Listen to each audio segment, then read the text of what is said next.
So I am sick. I am rather under the weather, and I'm kind of a hot mess right now. I'm not wearing any makeup. My hair is not really brushed. I'm dressed like I'm supposed to be mowing the lawn, but the lawnmower is not working, and I haven't felt like changing because I'm gonna probably go clean the bathroom soon or do something. So just ignore how I'm dressed. But I wanted to address um what you said in your Daughter of the Forest videos, especially, um, because I thought you raised some interesting points, and I just wanted to go through and talk about those. So, yeah. Alright, so I got my tea, which is nice. Right here.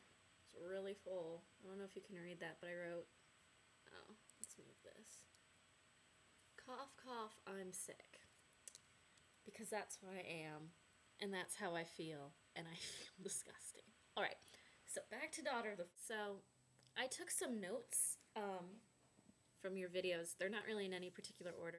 Okay, first off, not to be anal about this or anything, but I wanted to point out that in the front cover of Son of the Shadows, there should be a little pronunciation guide or glossary or something that tells you a lot of the names.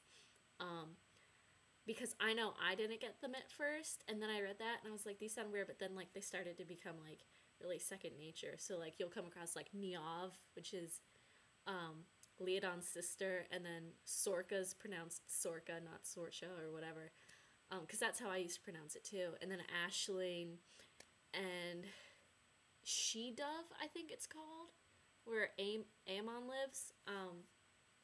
Anyway, so that's just a reference if you want to know how they're technically pronounced or whatever.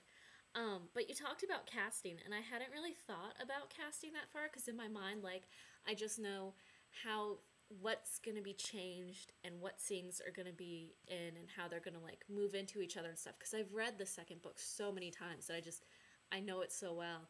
And it's the kind of thing where, I know there's a lot of history and stuff, and I think you have a good point. I think a miniseries would be good.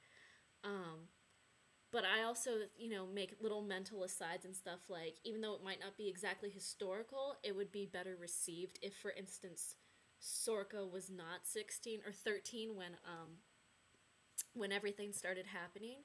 If she were maybe starting off at 16 and then maybe growing to 19 or 20 or somewhere in there. So her brothers were a bit older, because that also would provide a better way for the actors to adapt as the series went on, and they had to be older because it's a next generation that's in the two books following it, so that you don't have this drastic change from like the teenage brothers to suddenly they're middle-aged, and you're like, when did this happen? And if you can even get the same actors to play them, you know what I mean?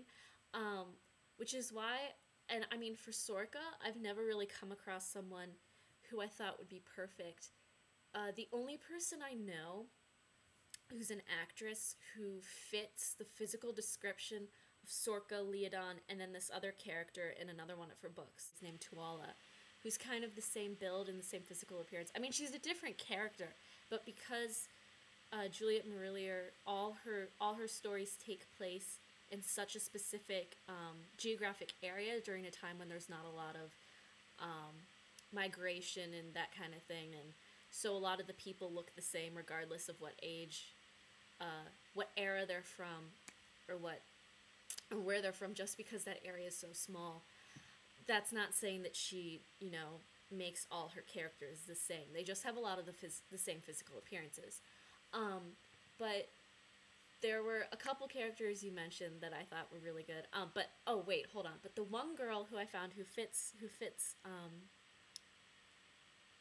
though Sorka and her daughter Leodon and then Tuala with all those features is my friend who's an actress, and she's really small and she's really pale and has these really amazing colored eyes and this really wild black curly hair. I've probably shown you a picture of her before, when I'm gushing about these books. But if not, you can maybe Facebook stalk her. Go to my Facebook page and type in her name, or just message me and I'll let you know what her name is and like provide you with a good picture or something if you really want to know for some reason. One other character you mentioned was Billy Boyd for Padriac, and I think you're right. I think he'd be perfect.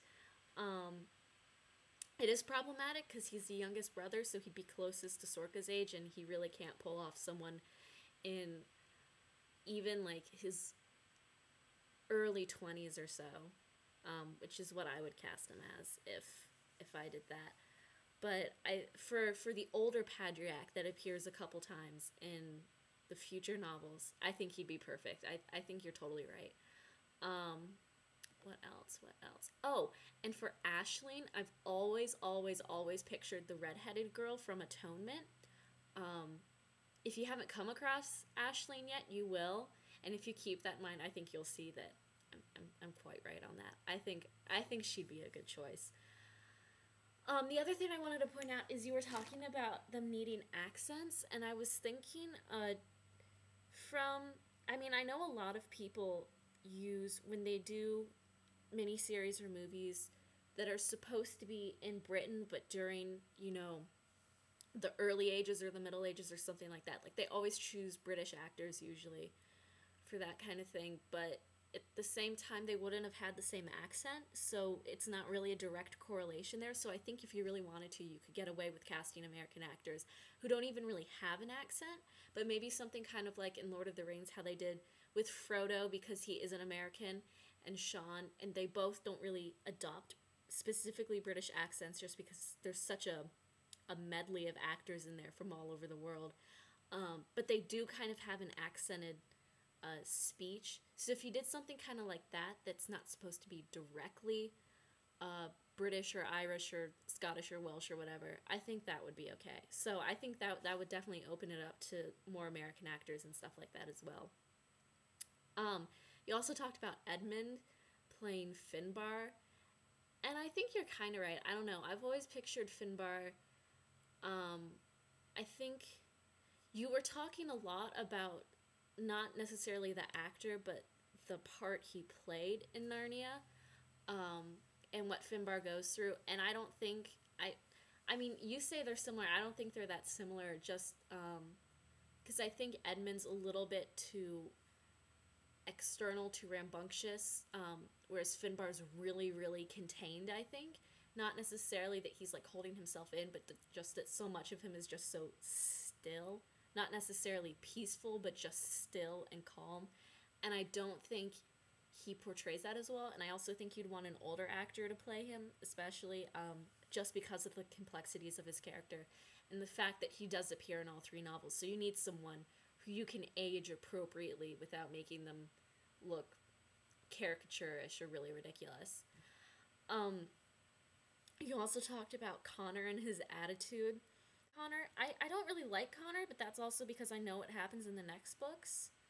Not necessarily that he's a bad character, but she does show how fallible he is, that even though he is a druid and he is really smart, he does make mistakes and make wrong judgments and do things that he shouldn't, just because he's human, not because he's necessarily evil or misguided or anything like that.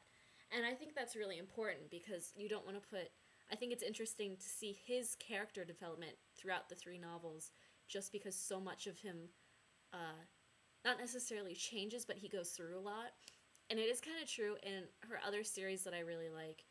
The other main druid in that series is kind of similar. He's not as much of a good guy as Connor is.